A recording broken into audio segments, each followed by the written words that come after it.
Our next speaker, speaking of Javanese, flew in from Java.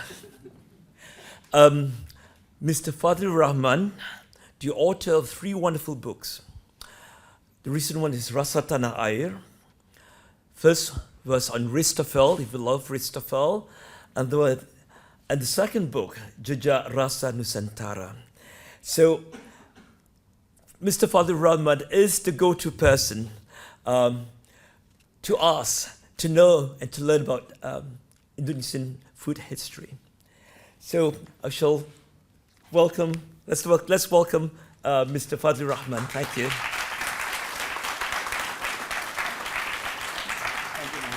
Mr. Fadil Rahman teaches food history at the Pajajaran University in Bandung.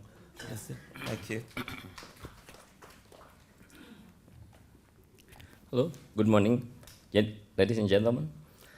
Yeah, I'm so happy we gather here to attend the very rare topic of the symposium about Serumpun. Yeah, I remember the term of Serumpun. When I was a child, my elementary teacher talked about Serumpun, that we have same or similarity between Indonesia and Malaysia and Singapore. And I want to start these 15-minute presentations with the bell ringing. And please, to show the slide, first slide. Yeah, this is nasi lemak.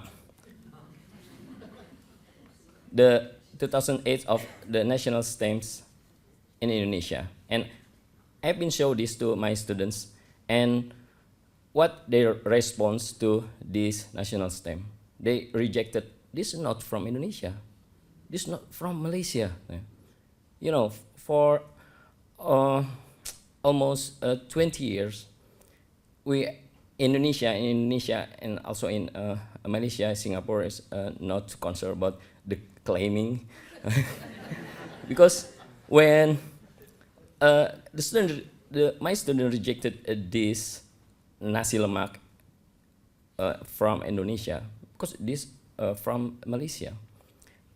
We just knowing nasi uduk. Yeah, nasi uduk, not nasi lemak. But I told them that in Riau, that neighboring region from Singapore, they use the term nasi lemak. So, next slide, please. This is about food wars. I want to take you from the present phenomenon to the historical facts. Yeah. We need to look this weird phenomenon that I never been faced when I was a child. I think this happened for 20 years. Yes, after we used social media and also misinformations about the food culture in Malay world. Yeah, this food wars, especially rendang. Yeah, this is most phenomenal food in Malay world. Next slide. I will fast to show the slides. Yeah, I tried to collect some screenshot of the to reflect about how to revive our Serumpun culture. It is also claiming our food wars. Next slide. And this 2 years ago, CNA came to Indonesia to interview me, and they want to confirm about where is cendol come from. And I don't want to claim that cendol is genuinely from Indonesia or Malaysia or Singapore, because this will be related with the context of the nation-state boundaries that never existed before independence era. of the Malay in the Malay world. And yeah, the food documentary is very nice. If you perhaps you all ready to see this food documentary of Cendol from CNA. Next slide. And I want to show the misperceptions of the netizens. Yeah. Sometimes I read the comment of the netizens. They feel they know anything. Yeah. And they want to teach us. You need to learn history from the past. Yeah. Cendol is from Sundanese, from West Java, but yeah, in the past there was no claiming food, of course. Yeah, this only happened today, and this will relate with this Serumpun. Next slide. Yeah, I always try to disseminate my idea about the Serumpun when last year I met with Pak Hir Johari in Jakarta. We talk about this idea, this brilliant idea to talk about Serumpun in here, and I have been disseminate about the history of rendang. And you know what? A netizen from Indonesia called me as a betrayer.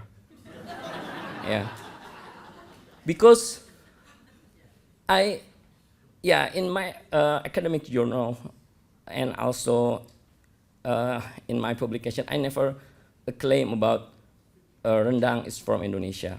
Yeah. So, next. This about the superficial identity when for almost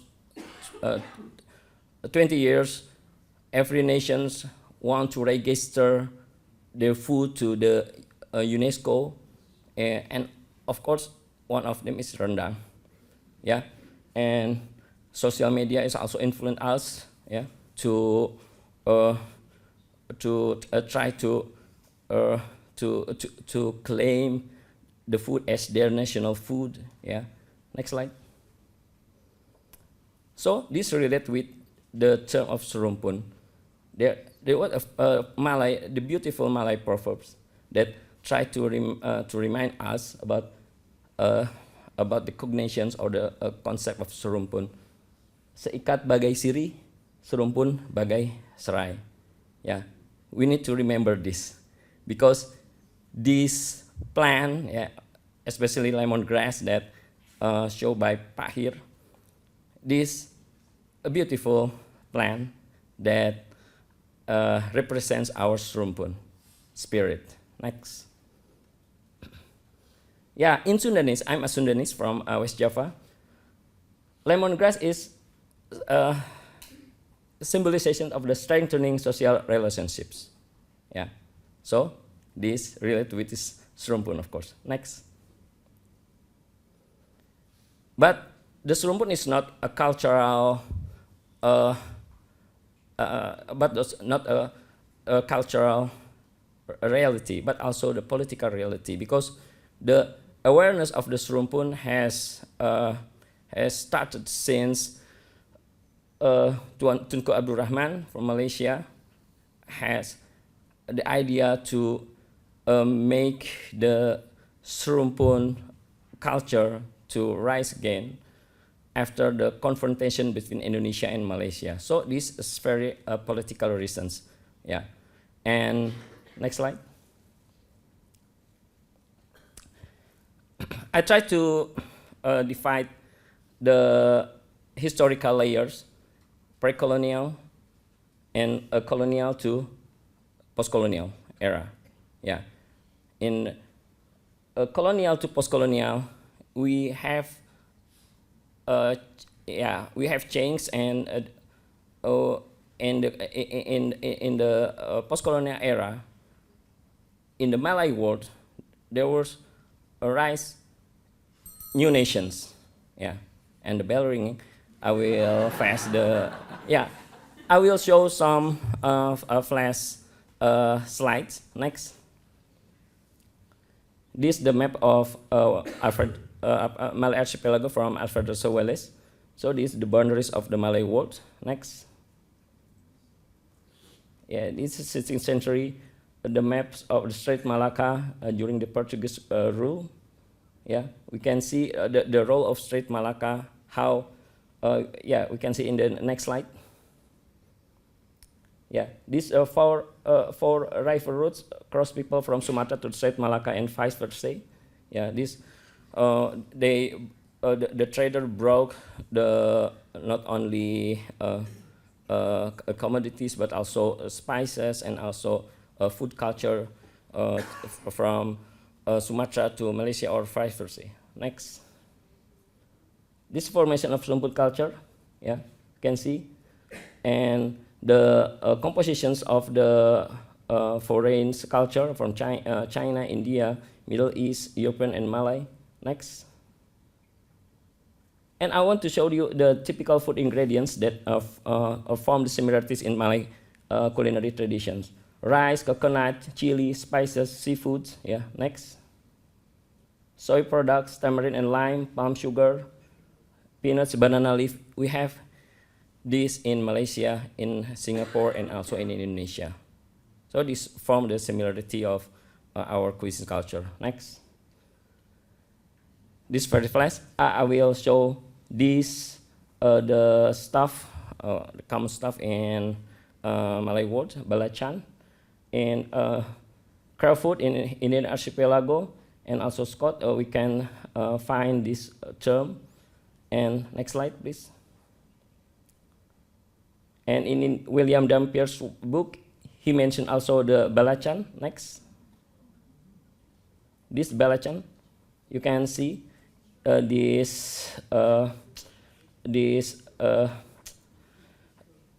dimensions of belacan in Dampier from 18th century. Yeah. In Malay belacan, in Indonesia terasi, Thai kapi, Filipina bagong. Yeah. Next. Yeah.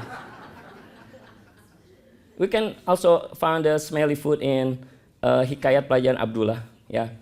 Not only belacan but also pakasam, tempoyak, or anything smelly food that we consume in our food culture. Next. In rendang in Hikayat Amir Hamzah, this from 16th century, he mentions this hikayat mentioned about merandang or randang. So there was no nation state at the time, of course. And next. The interesting thing, William Marsden in his dictionary mentions about randang, and it's very similar with the technique today. Yeah, to make the dried meat and cooking in the vessels. Next. This is very interesting because last night I talked with Christopher Tan about Bika, and I have a project with my students to show about the global interconnectivity in Bika and Bingka. Next. Yeah, the project of my students. Yeah, about the interconnectivity between Bika, Bingka, Bingke, Bebingka, and Bobenka from Goa, India, and also in the Malay world. Next. I will be very fascinated. And this apam, Fish in his restaurant, and Bang here served this apam in the good modifications, very beautiful. And we have apam in Malay world and apam in Indonesia, serabi in Java. Yeah, next. And this kui mui, thank you Bang here to give the definition about kui mui last night. Yeah, it's very well. We have same this in Malay world. Next. And this halwa, you know, in Sundanese there is kalua, yeah, and the Sundanese never know where it's come from, and there's connections between as the confectionery from Arabic world to Malay world. Next. This cendol, of course, yeah. Dawet is the ancestor of cendol, you know, and this transformed to the chendol like we know today. Next. Yeah, this last slide is about. I very agree with the work of Akira Matsuyama, the traditional dietary of culture of Southeast Asia. He mentioned that the preservation of tradition and acceptance of alterations are two aspects of the dietary culture of Southeast Asia. And now we see the reality today. Next. And yeah, Serumpun is an effort for us and for me and also for you which attend this symposium to revive regional cuisines as a means for us to strengthen again our relations between nations in the Malay world. Thank you for hearing this this lecture.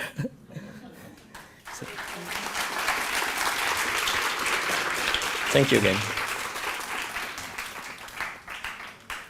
Thank you so much, Mr. Fatri Rahman. It's making all of us hungry already, right? But it's true, so much of what we see, has really been around before the existence of, modern day states.